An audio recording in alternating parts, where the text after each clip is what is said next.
Excelente día, contadores. CADEFI les da la más cordial bienvenida al curso presencial de este día.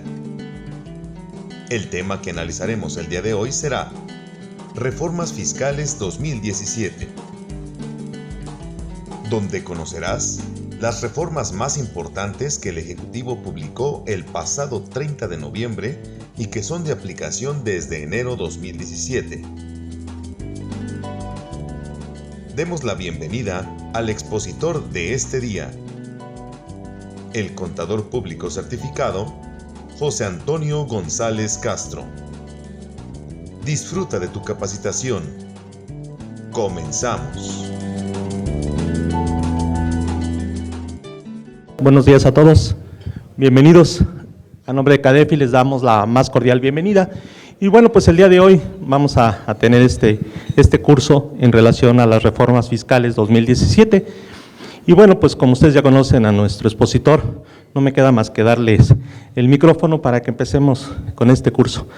El contador público, José Antonio González Castro. Gracias.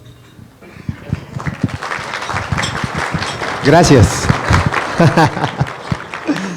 Ya hasta me siento como Luis Miguel, ¿verdad?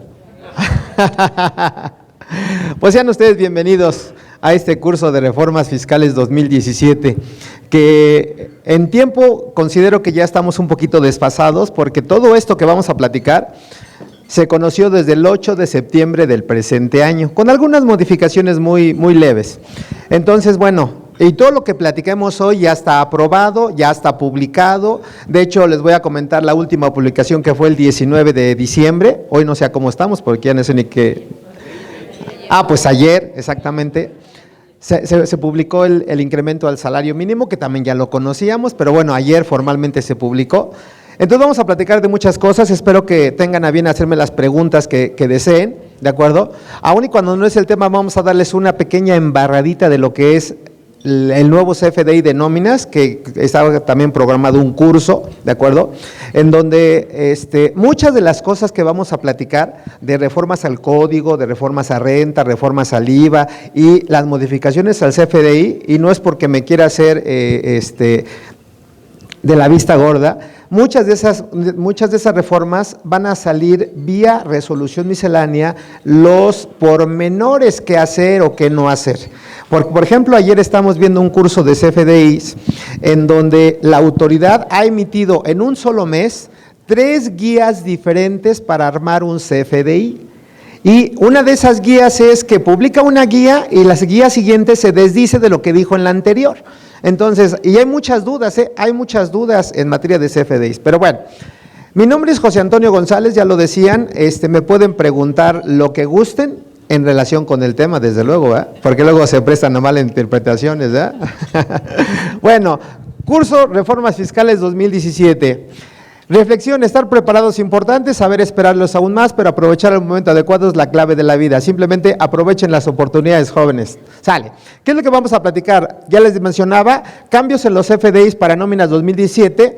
Ahora, esto va a entrar por disposición de la quinta resolución miscelánea el 1 de enero del 2017. Sin embargo, el 13 de diciembre del año en curso, publicó la autoridad un comunicado de prensa donde dice que hay una opción para que ustedes los primeros 3 meses puedan seguir timbrando como están timbrando hoy, y va a empezar el cambio como opción a partir del 1 de abril. ¿Eso qué quiere decir? Que si ejercen la opción, tienen que volver a retimbrar sus recibos de enero, febrero, marzo. ¿Me explicó? Y si ya están preparados a partir del 1 de enero, pues ya no se esperen hasta abril, empiecen a trabajar a partir del 1 de enero. En ese inter va precisamente el comunicado de prensa. Veremos cambios y algunas adiciones y conceptos que año con año conocemos en la Ley de Ingresos de la Federación. Por segundo año consecutivo, hay un artículo que es importante en materia de los bancos. Hoy los bancos siguen teniendo una responsabilidad por no detectar operaciones inusuales, por no detectar operaciones de posible lavado de dinero o por no cumplir con ciertos requerimientos que le formulen las autoridades. Y la sanción a los bancos puede llegar hasta 7.304.000 por cada operación no detectada y no reportada a la Comisión Nacional Bancaria y de Valores. Y eso tiene mucho que ver, Porque hoy, por ejemplo, una operación inusual, y más si manejan operaciones en dólares, es cuando tengan una operación arriba de $5,000, que $5,000 prácticamente no es nada, son 100,000 pesos, número cerrado, 100,000 y cacho, ¿me explicó? Por lo tanto, ¿cuál es una recomendación en esa lámina que vamos a platicar? La recomendación es que tengan acercamiento con su ejecutivo del banco, para que los conozcan, sepan a qué se dediquen, sepan que facturen, sepan que tienen operaciones con el público en general, para que conozcan que pueden tener operaciones considerables, ¿me explicó? Que pueden tener operaciones en efectivo, porque si no, esa lámina va a provocar que lo menos que puede pasar por parte de los bancos que les cancelen las cuentas bancarias. Porque el banco no es autoridad, ¿están de acuerdo? Sin embargo, si se apertura un protocolo llamado lavado de dinero, ahí sí deben tener especial cuidado, porque ese protocolo puede llegar hasta la PGR, pasando obviamente por el SAT, y el SAT sí les puede congelar sus cuentas bancarias, y la PGR, pues qué decirlo, los va a mandar de vacaciones anticipadas gratis. Bueno, entonces ahí lo veremos. Hay reformas a renta, hay reformas a IVA y hay reformas al código. Dentro de lo que destaca del Código Fiscal de la Federación, voy a hablar un poquito de buzón tributario, voy a hablar de la famosa firma electrónica avanzada, voy a hablar de las revisiones electrónicas, donde esos conceptos hoy son constitucionales. Ahora, dentro de lo que sí se declaró inconstitucional, para que vean que la autoridad está haciendo su trabajo, es que el famoso anexo 24, que viene precisamente todos los pormenores en materia de informática para subir la contabilidad electrónica, si ustedes recuerdan, venía en inglés. Y eso la autoridad, bueno, no la autoridad, la Suprema Corte de Justicia de la Nación lo declaró inconstitucional. ¿Me expliqué? Entonces, ¿qué hizo la autoridad? Chequen el diario oficial del día 4 de octubre de este año, que si no me equivoco es la cuarta resolución miscelánea, y observen, se vuelve a publicar el anexo 24 con una modalidad, todo es en español. ¿Me expliqué? Entonces la autoridad está haciendo su chamba. Ahora, una de las reformas al código también a propósito de revisiones electrónicas es que también se declaró inconstitucional el artículo 53B del Código Fiscal de la Federación. Ese artículo, ¿de qué habla? A propósito de las revisiones electrónicas. Habla del procedimiento que va a seguir la autoridad para la revisión electrónica, ¿me explicó? Y para determinar un crédito fiscal a través de una preliquidación. Y la Suprema Corte de Justicia dijo que era inconstitucional porque la autoridad te preliquida y ¿qué tenía que hacer el contribuyente? Pagar. Entonces estaba violando un principio fundamental del contribuyente, que es el principio de audiencia. ¿Me explicó? Bajo ese sentido se derogan dos párrafos del 53B, el segundo párrafo de la fracción segunda y el segundo párrafo de todo el artículo 53B, que no es lo mismo, aclaro, Y en ese tenor de ideas ya le da certeza jurídica al contribuyente para que proceda y se pueda defender frente a una revisión electrónica. En ese tenor de ideas vienen las reformas al Código Fiscal de la Federación. ¿Me explicó? Ahora, un punto importante es que a decir de la misma autoridad, las revisiones electrónicas empezaron en septiembre de este año, septiembre del 2016. ¿Me explicó? Bueno, ahora, ¿por qué se menciona el comentario? Porque hoy también una reforma al artículo 53B es que ya se le da un tiempo determinado para que la autoridad termine una revisión electrónica, que son 6 meses. Antes no venía estipulado ese tiempo. Simplemente en la exposición de motivos a partir del 2014 se mencionó que esa revisión electrónica iba a ser de 3 o 4 meses, más o menos. Hoy no, hoy se le da un tiempo máximo de 6 meses. ¿Por qué el comentario? Porque vamos a ver casos reales, casos de empresas que existen, que me compartieron su balanza de comprobación y lamentablemente los contadores seguimos haciendo errores o estamos cometiendo errores en la balanza de comprobación. Y ese es un área de oportunidad para el SAT, para que venga y me revise de manera electrónica. ¿Y cuál es el trasfondo de la revisión electrónica? Cobrar diferencias de impuestos, de ICR, de IVA, de IEPS y las contribuciones que causen, ¿de acuerdo? Sale. Bueno, veremos también que hay cambios en lo que es la Ley Federal de Impuestos sobre Automóviles Nuevos, básicamente para incentivar el uso de autos que no contaminen. Y una de las ventajas es que si yo vendo o importo autos llamados híbridos o que sean con baterías eléctricas, una de las ventajas es que no pago el impuesto sobre automóviles nuevos. Aparte de que vienen muchos estímulos fiscales en ese sentido, ¿de acuerdo? Sale. Bueno, para empezar con un poquito de problemas, y voy a decir salud,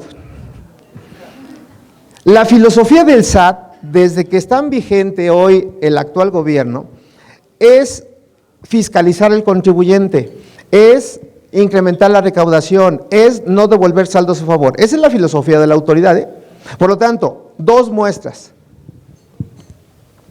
Hoy vean qué está haciendo el SAT. Simplemente yo lo extraje de un oficio real y lo llamé "compraste algún inmueble, al SAT le interesa", ¿de acuerdo?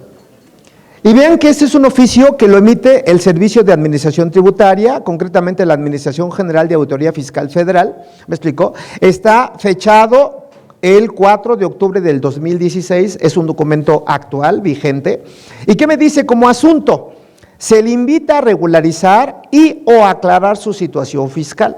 En los primeros 3 párrafos me está diciendo la autoridad que ya sabe que compraste un inmueble, que ya sabe cuánto costó ese inmueble, que ya sabe en qué periodo lo compraste, que ya sabe ante qué notario público hiciste la operación. Ahí dice, vean, el inmueble en escritura pública tal, por el notario público tal, ¿me explicó? Ahora, después de esto, que ya lo sabe el SAT, ¿qué me está preguntando? Y es donde viene la área de oportunidad para el SAT. Me dice, indique bajo qué concepto recibió el dinero con el cual adquirió el inmueble ya señalado, adjuntando copia de la documentación que sustente su dicho. ¿Me explicó? ¿Qué me está diciendo el SAT? Dime de dónde sacaste dinero para comprar el inmueble. Aclarando que hoy las personas físicas podemos tener 3 tipos de ingresos. Ingresos grabados que pagan impuestos: salarios, asimilables, honorarios, arrendamiento, actividad empresarial, adquisición de bienes, enajenación de bienes, etcétera. Hasta me cansé. Respiro, gracias. Podemos tener ingresos exentos. Exentos: venta de casa habitación hasta 700,000 UDIs, donativos, herencias, legados, premios. ¿Me explicó? Que la obligación nada más es informarlo, dependiendo si rebasan 500 o 600,000, pero no se paga impuesto. Que a propósito, esos conceptos que acabo de mencionar ahorita, herencias, legados y demás, nunca vinieron como reforma fiscal, por lo tanto siguen siendo ingresos exentos. ¿Me expliqué? Porque en las redes sociales, si alguien me mandó un correo, es que sí van a estar grabados y pon atención y que no estudias, bueno, eso no es cierto.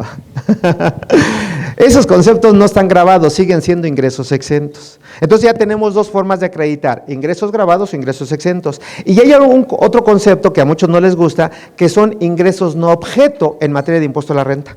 ¿Me explicó? Por ejemplo, ¿cuál? Que a muchos les asusta: los que les puedan pagar a través del sindicato. Busquen en la ley del impuesto a la renta, si están grabados no aparecen, si están exentos tampoco aparecen. Los ingresos del sindicato, desde luego, por lo tanto son ingresos no afectos a la ley del impuesto a la renta, pero sí acredito el origen. ¿Me expliqué? Ya que el sindicato hace sus travesuras, es bronca del sindicato. Sí, claro. Yo estoy recibiendo un ingreso del sindicato, por lo tanto es un ingreso no objeto. Por lo tanto, si yo tengo cualquiera de esos 3 y soporto que con ese dinero compré el inmueble, no tienen problema. Pero si la pregunta es, ¿y qué pasa si no están registrados en el SAT? ¿Y qué pasa si no presentan declaración anual? ¿Y qué pasa si tienen discrepancia fiscal? ¿Me explicó? Sorpresa, ahí tienen un gran problema. Y eso se llama defraudación fiscal. ¿Me explicó? Y si alguien no tiene la certeza de lo que les puede hacer la autoridad, simplemente chequen el artículo 108 del Código Fiscal y van a ver cuáles son las sanciones. Desde $1 hasta $1,5 millones puede ser prisión hasta 3 años.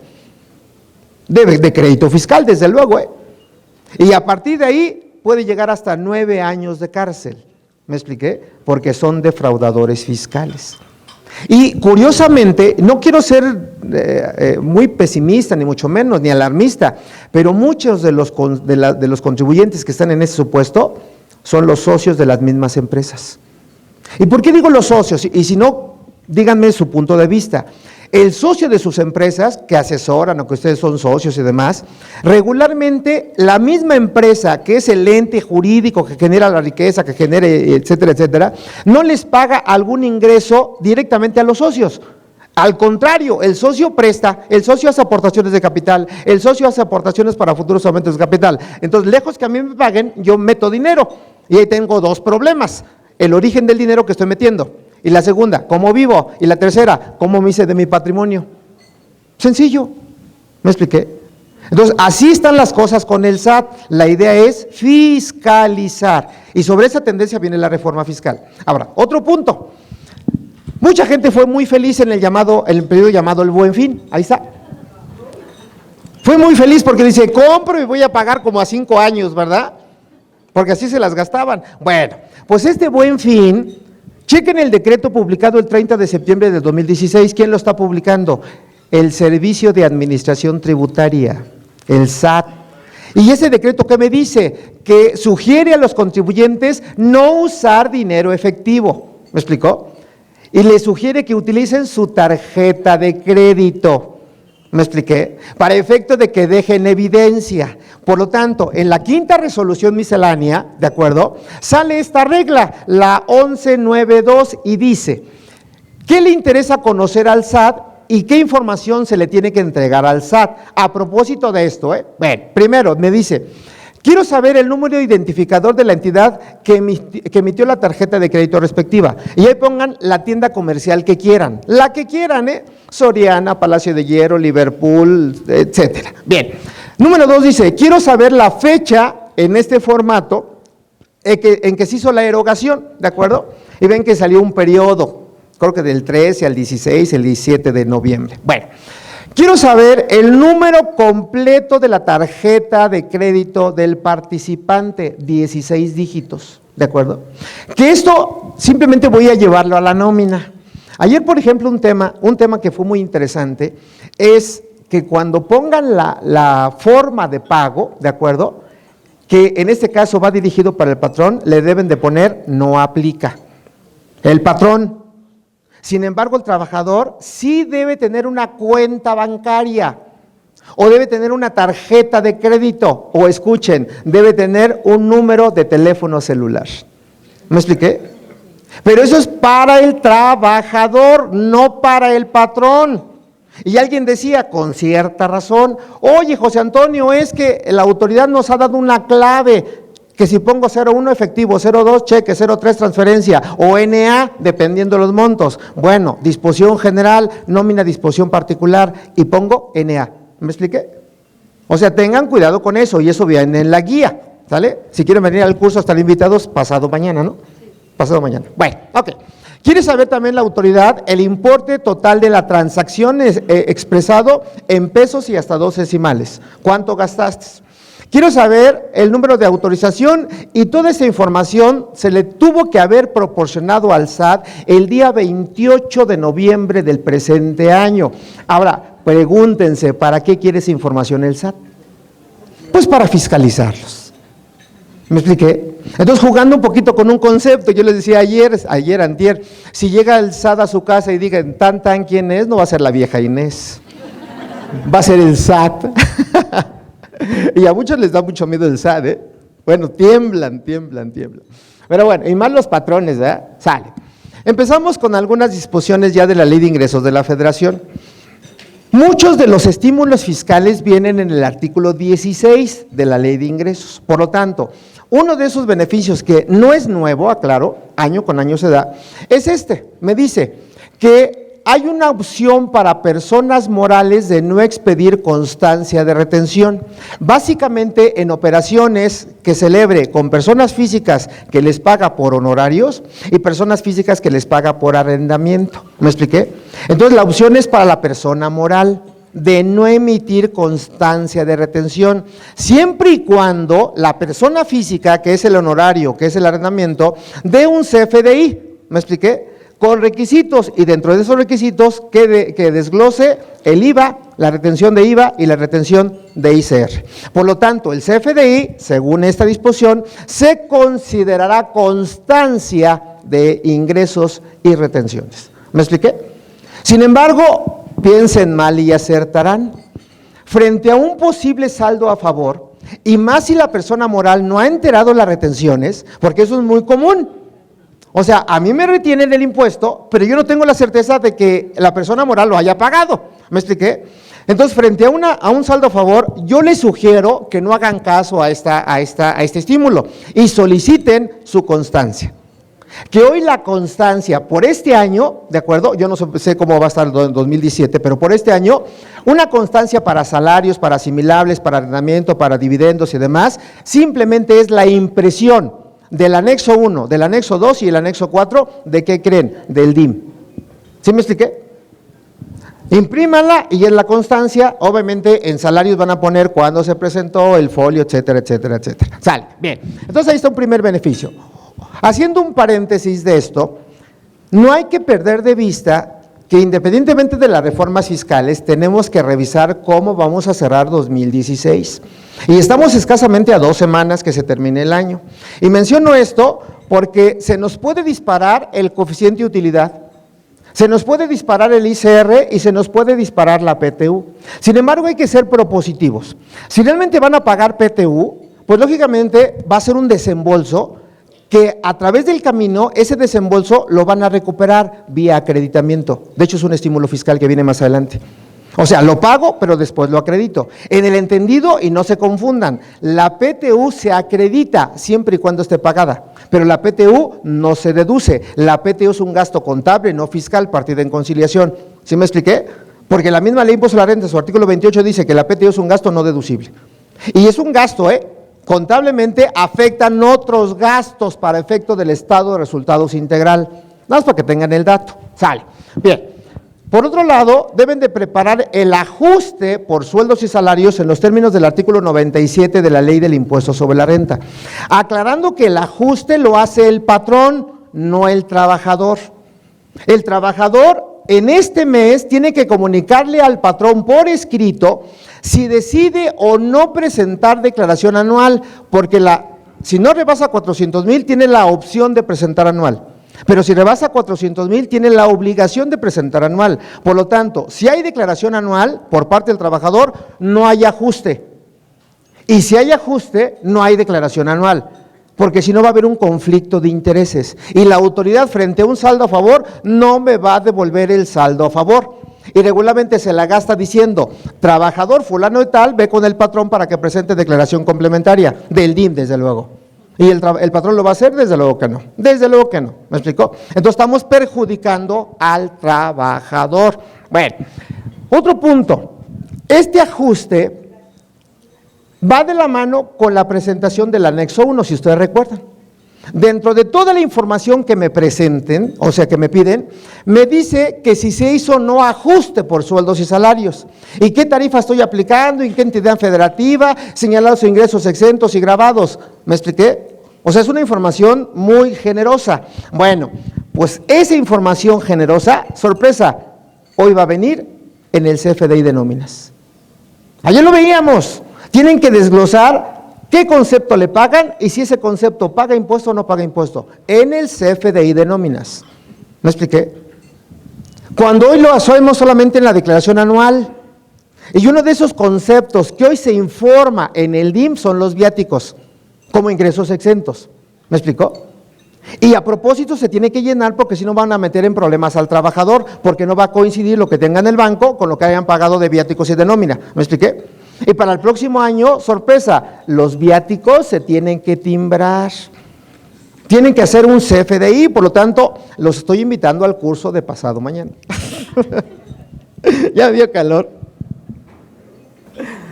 Bueno, ¿hasta ahí algún paréntesis, alguna pregunta? Bueno, si los arrullo me dicen para no despertarlos, Adelante, préstenle un micrófono, por favor, aquí al contador. Preguntas, aquí un micrófono. Ay, hasta me siento más ligerito, ¿verdad? Ahí viene el micrófono, sale. Buenos días. Buen día. Cuando dices que se tiene que generar un CFDI por los viáticos, Ajá. Yo entiendo que el concepto ya va en el recibo o en el CFDI. O sea, no hay que timbrar específicamente, ¿o sí? ¿Específicamente? Te invitaré al curso, pero te adelanto. Dentro de tanta información que me ha proporcionado el SAT, hay una hoja en Excel que trae 15 catálogos, no sé si la han visto. Y dentro de esos 15 catálogos hay uno que se llama otros ingresos o otras percepciones. Y dentro de otras percepciones dice que tú le puedes devolver ICR al trabajador, ¿de acuerdo? Inclusive por ajuste, a propósito del ajuste. Le puedes devolver subsidio para el empleo, ¿me expliqué? Porque obviamente si su ingreso es chiquito, te le voy a devolver subsidio para el empleo. Ahora, cuidado, el subsidio para el empleo, yo he visto en muchos recibos, lo ponen en deducciones en rojo. cuidado, el CFDI no se puede timbrar con cantidades en negativo para el próximo año. O sea, tiene que ser un ingreso, por eso otras percepciones. Y sorpresa, dentro de otras percepciones dice, literalmente, viáticos. ¿Me explicó? Entonces, ¿qué te estoy diciendo? Que cada que salga un trabajador de viáticos, tienes que timbrarlo, independientemente que cumplas con las formalidades del artículo 57 y 58 del reglamento. ¿Qué te dice? Que tienes que llevar una bitácora, independientemente que el viático se gaste efectivamente, porque esa es una condición, independientemente que el viático se compruebe con CFDI, porque si no, ¿cuál es el problema? Ese sería un ingreso grabado ¿para quién? Para el trabajador. Ese es el problema. Pero sí se tiene que timbrar y te invito al curso de pasado mañana. ¿Sale? ¿Mande? Ah, perfecto, perfecto. Besos. Yo no vengo al curso pasado mañana, pero porque ya vine hoy. Ay. En el momento en el que se cumplen los plazos y el trabajador no comprueba, pero yo ya emití un CFDI por viático, en el momento en el que ya se vuelve acumulable para el trabajador, ¿se tendría que emitir otro CFDI? No, si ya está timbrado, ¿de acuerdo? Ya se va a quedar así. Sin embargo, yo dije hace un minuto que cuando timbren un CFDI, tienen que identificar si está exento o está grabado. De entrada, ¿qué le tendrían que poner ustedes? Exento, de entrada. Ahora, si por mecánica, que no es la idea, que no te comprueba, que le sobra dinero, etcétera, etcétera, pues desde luego que lo tienes que reclasificar, ¿me explicó? Porque finalmente es un error y deja de ser ingreso exento y tiene una parte grabada. Yo qué te diría, que ese CFDI que se fue como ingreso exento lo tendrías que cancelar y emitir otro, donde el mismo importe se divide en exento y en grabado. ¿Me expliqué? Ahora, la mecánica ¿cuál es? Y yo se los dije en un curso que di de viáticos. Desafortunadamente, los que salimos de viáticos es prácticamente imposible justificar con CFDI el 100% de erogaciones. Los que salen de viáticos, Por ejemplo, hoy vengo de Oaxaca, no me lo pregunten, me hospedé en un hotel y bien bonito y demás, y merendé y demás, ¿cuánto? 175 pesos la merienda, ¿verdad? Me dan una notita, dámela por cualquier cosa, al menos ya justifico que gasté el dinero. Le digo, pero dame una factura, y le dije a la recepcionista, le dije al mensajero, le dije a todos, pinche factura hoy no ha llegado. Y ni va a llegar, exactamente. Ahora, si hablo a Oaxaca, voy a decir, ¿sabes qué? Pues ya se le pasó, se me olvidó y demás. Entonces la pregunta es, ¿se gastó o no se gastó el viático? Claro, entonces la política es que establezcan un porcentaje de viáticos que no se pueden comprobar. De hecho, el reglamento de impuesto a la renta permite no justificar viáticos, es irrisorio, 15,000 pesos al año. 15,000 me los gasto en media hora. Bueno, ándale. Buenos días, Toño. Hola. Una pregunta. En caso, por ejemplo, de los viáticos que comentas, en caso que los viáticos se generen por empresa, por tarjeta empresarial, ¿también los tienen que timbrar? Claro, todos los viáticos se tienen que… ¿No saben cuánto se va a gastar? Bueno, es que ahí establezcan sus políticas. Hoy, por ejemplo, ¿me ayudas a quitar eso, Omar? Hoy, por ejemplo, las normas de información financiera dicen que cuando conozcan un gasto, aunque no se pague, aunque no tengan el CFDI, tienen que estimar el importe del viático. Estimarlo. ¿En base a qué? A tu experiencia. ¿A dónde vas? ¿Por qué vas? ¿Cuánto tiempo? Si vas en auto, si vas en avión, si vas caminando, si vas en bicicleta. Todo eso se tiene que estimar. Y es cierto, por ejemplo, y digo, discúlpenme mi comentario, pero cuando yo voy de Puebla a Veracruz, ¿de acuerdo? Y voy, por ejemplo, voy por las cumbres de Maltrata, pura bajada, el carro gasta menos gasolina. Ahora, de regreso, gasta más. O sea, y eso es real. Y también es real si llevo mi huevito, que es un chicochento chiquito, que no gasta nada de gasolina. Pero también es diferente si llevo mi Mustang, 8 cilindros, palanca al piso, ¿no es cierto? Porque gasta más gasolina, entonces todo eso lo tienes que estimar y reflejarlo como gastos, aunque no tengas CFDI. O sea, cuando se vaya de viaje, vamos a claro, decirles. pero aquí el punto es, por eso decía, chequen los artículos 57 y 58 del reglamento y se van a encontrar con una sorpresa, y la sorpresa es que si le pagan viáticos, por ejemplo, a un honorario o a una actividad empresarial, sorpresa, Los CFDIs tienen que salir a nombre del que presta el servicio, no a nombre de mi cliente. Y eso lleva un efecto fiscal interesantísimo, ¿eh?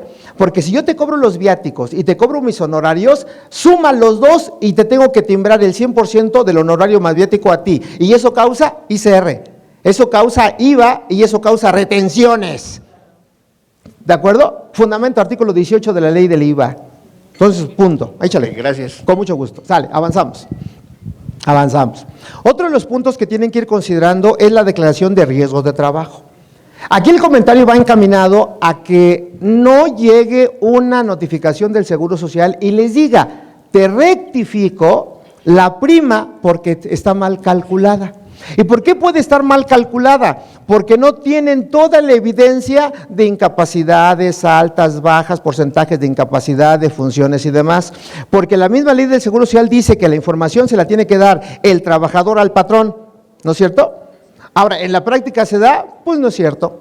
El trabajador se le olvida, se pierde, se muere, se casa, se divorcia, etcétera, etcétera. ¿Me explicó? Por lo tanto, el artículo 34 del reglamento del Seguro Social, que dice, si el trabajador no te da la información, ¿a quién creen que se la pueden pedir? Al Instituto Mexicano del Seguro Social. Y eso viene en la misma página del IMSS. Métanse ahorita, ¿de acuerdo? Hagan un escrito libre, preséntenlo en las primeras semanas de enero y díganle qué patrón es, qué registro patronal, qué RFC, piden la siniestralidad del 1 de enero del 2016 al 31 de diciembre y se la pidan directamente al instituto.